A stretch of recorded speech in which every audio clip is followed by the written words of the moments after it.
Have you ever watched someone cling to a sinking ship, bailing out water with a teacup while insisting the voyage is still salvageable?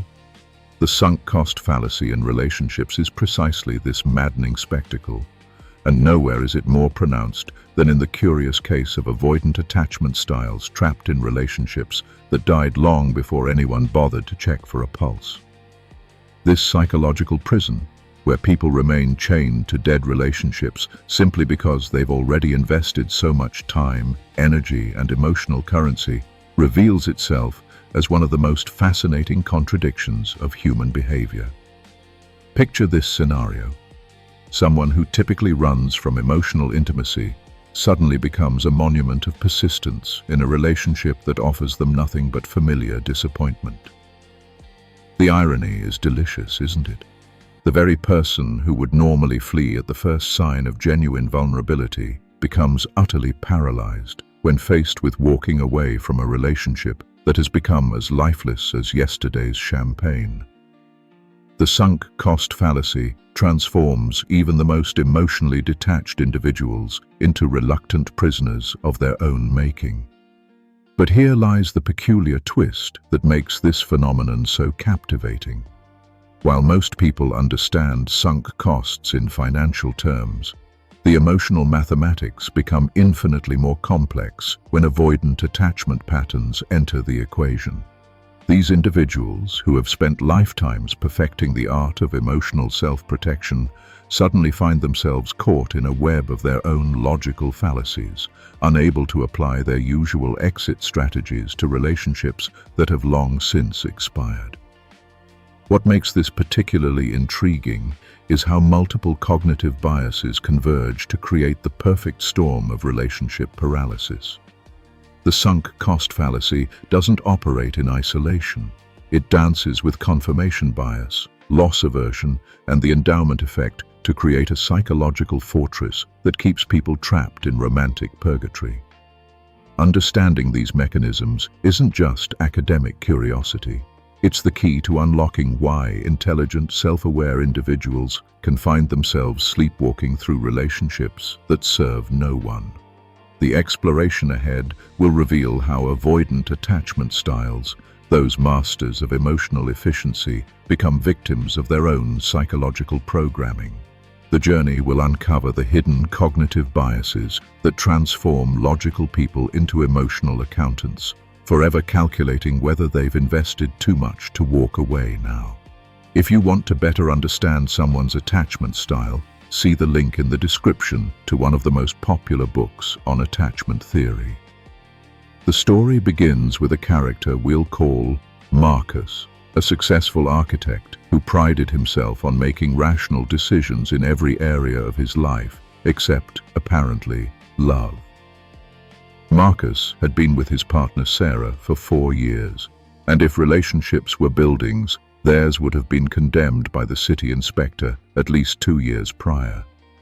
Yet there Marcus remained, like a stubborn tenant in a crumbling apartment, insisting the foundation was still solid despite the obvious structural damage.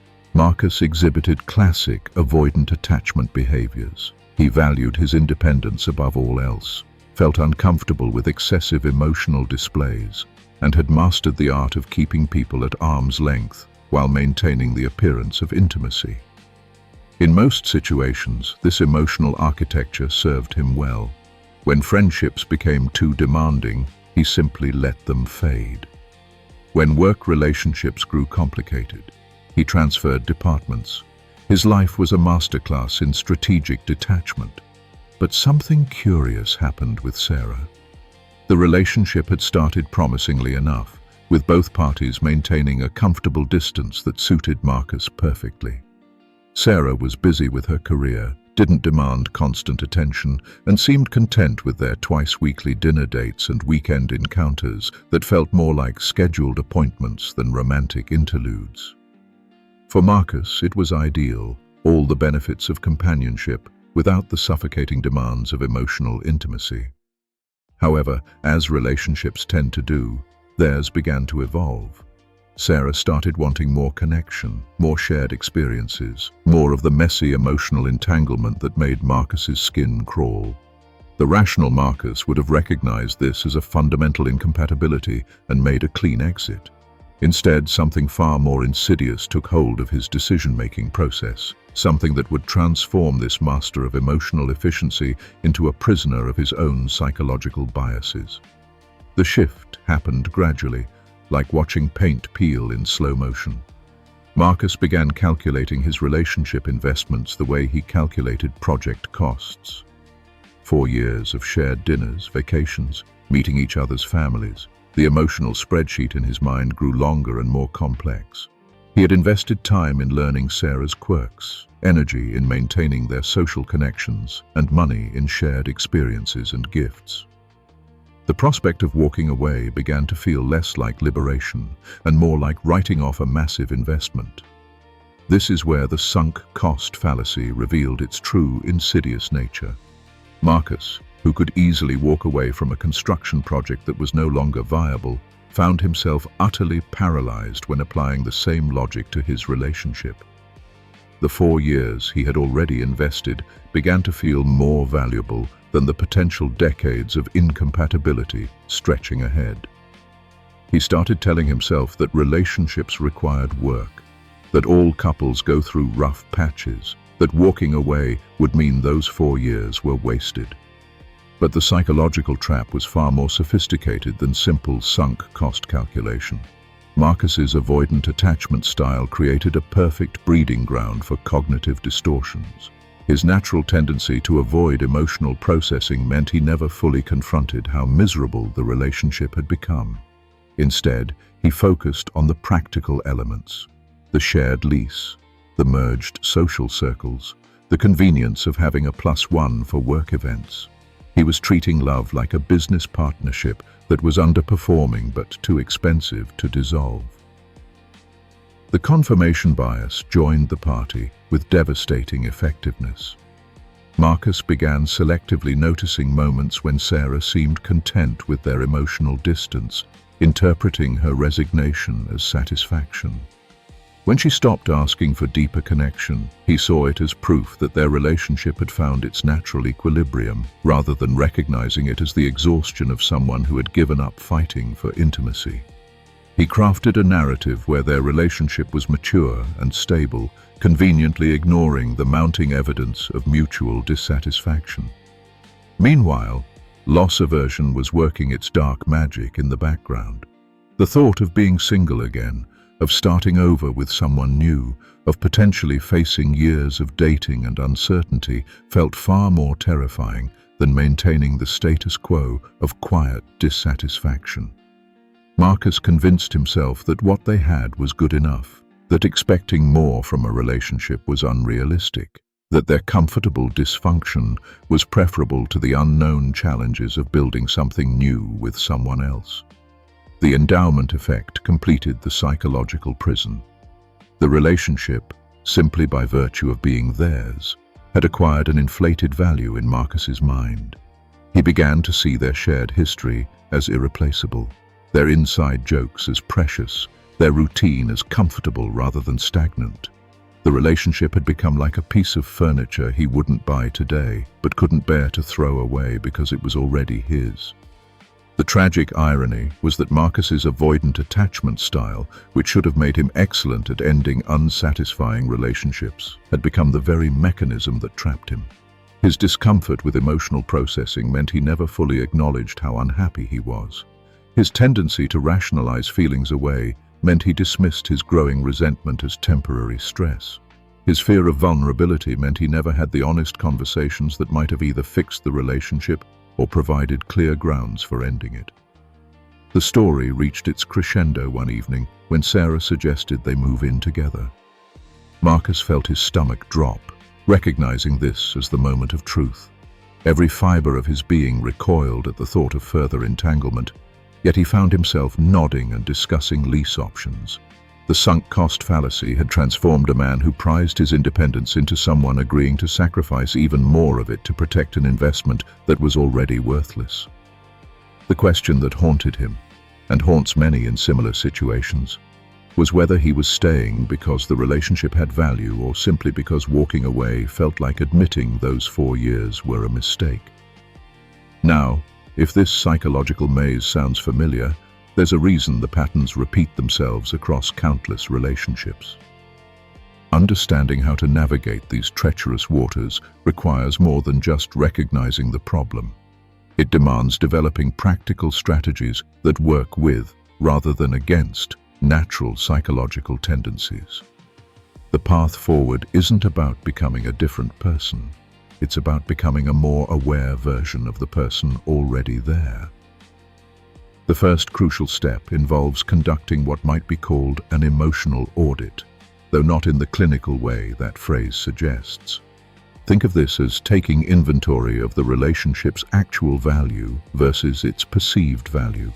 This means sitting down and honestly assessing what the relationship provides today, not what it used to provide or what it might provide someday. Write down the specific ways the relationship currently enhances life, brings joy, or creates genuine satisfaction. Then, separately, list the investments that have been made: time, energy, shared experiences, emotional labor. The key insight here is recognizing that past investments are exactly that: past. They cannot be recovered whether the relationship continues or ends, which means they should have zero influence on future decisions. This is easier said than implemented because human brains are notoriously bad at ignoring sunk costs. The trick is to repeatedly ask this question: if someone offered this exact relationship to me today, with all its current dynamics and limitations, would I say yes? If the answer is no, then the relationship's past history is irrelevant to its future viability. But here's where it gets more sophisticated for those with avoidant attachment styles. The tendency to minimize emotional needs and rationalize dissatisfaction means the emotional audit must dig deeper than surface-level analysis. Pay attention to physical responses to the relationship. Does spending time with this person feel energizing or draining? Do conversations flow naturally or feel like work? Does physical affection feel natural or obligatory? The body often knows what the mind refuses to acknowledge. The second critical strategy involves understanding and interrupting the confirmation bias that keeps dead relationships on life support. This bias makes people cherry-pick evidence that supports staying while ignoring evidence that supports leaving. Combat this by actively seeking disconfirming evidence. Ask trusted friends for their honest observations about the relationship. Notice patterns of behavior rather than focusing on exceptional moments. When someone says the relationship has good days, ask how frequently those good days occur and whether they're becoming more or less common over time. Create what could be called a reality check system. This means regularly scheduling honest conversations with the partner about satisfaction levels, future goals, and relationship happiness. Many avoidant types prefer to let problems fester rather than address them directly, but this approach feeds into the sunk cost trap by preventing the clear communication that might either improve the relationship or provide obvious reasons to end it.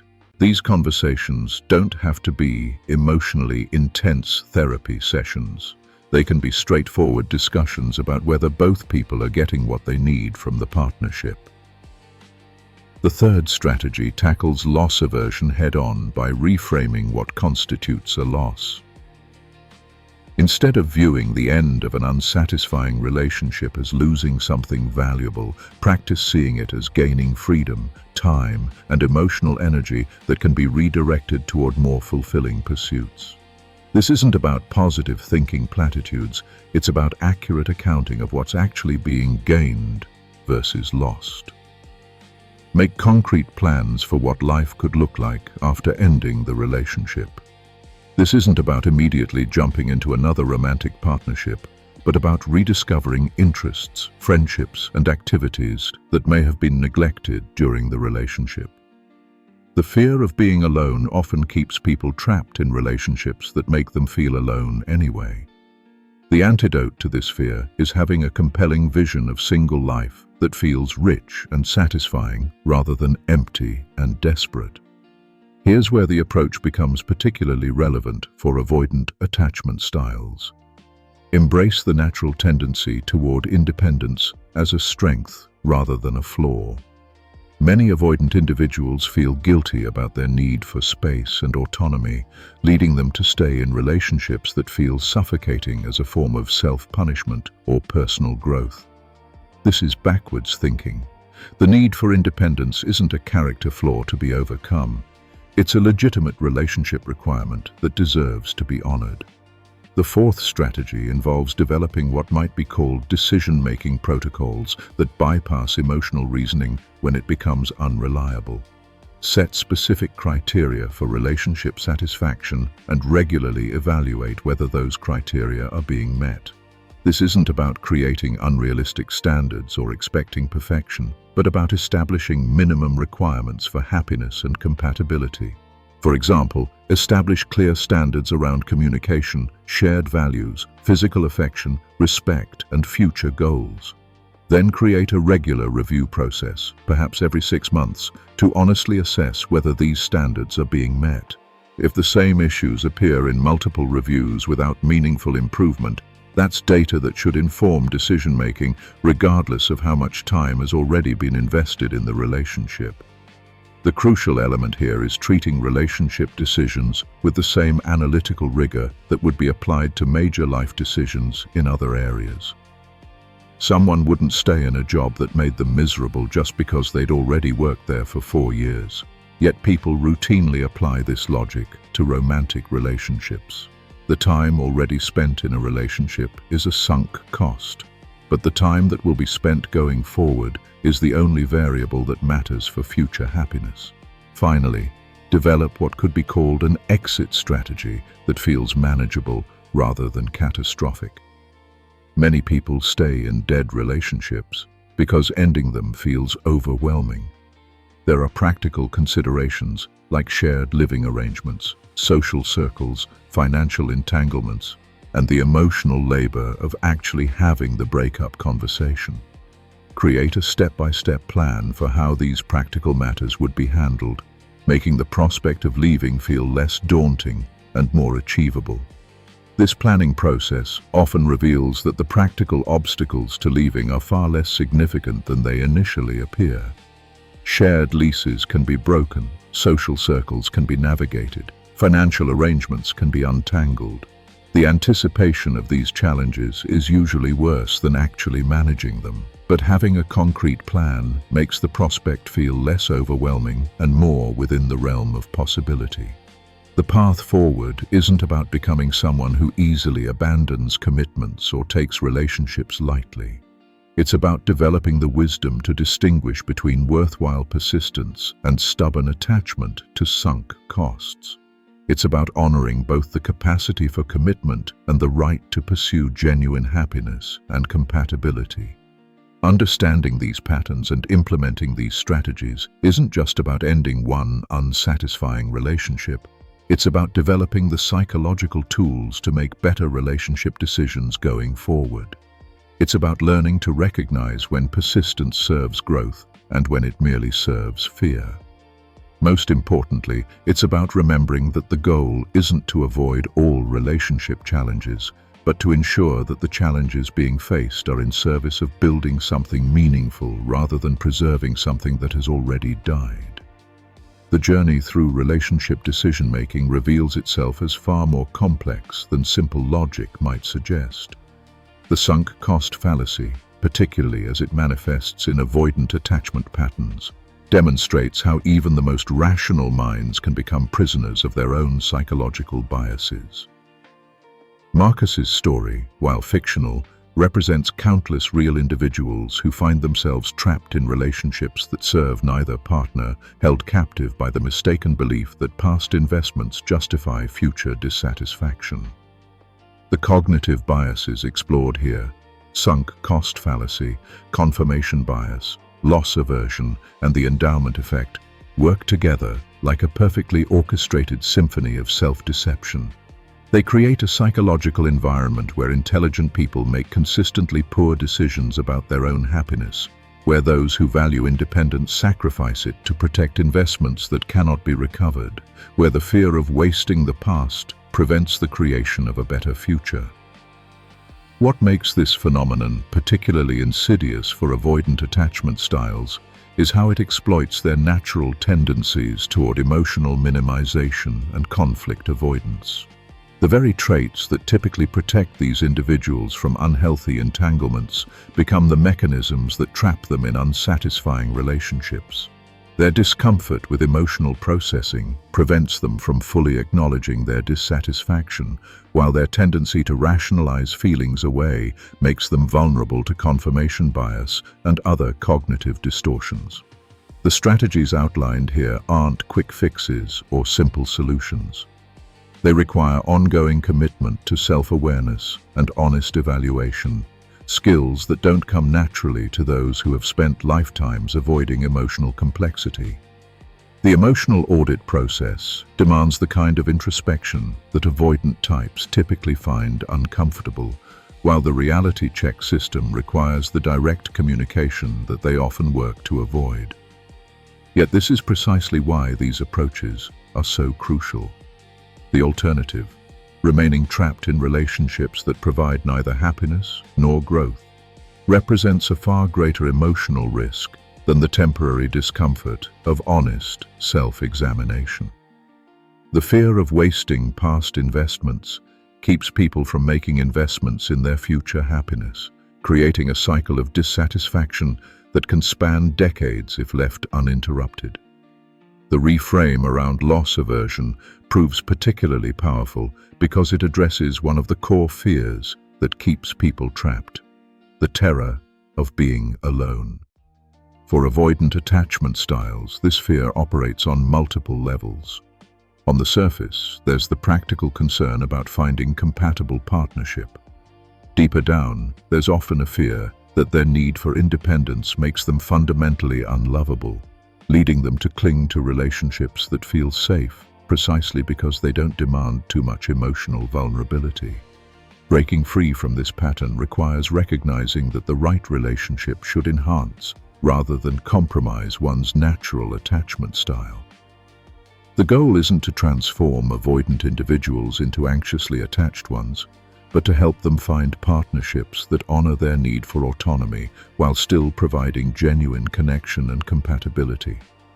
This means being willing to end relationships that require sacrificing core aspects of their personality, even when those relationships have consumed years of their lives. The practical strategies of decision-making protocols and exit planning serve a crucial psychological function beyond their obvious utility. They transform the abstract concept of leaving into concrete, manageable steps, making what feels overwhelming and impossible seem achievable and rational.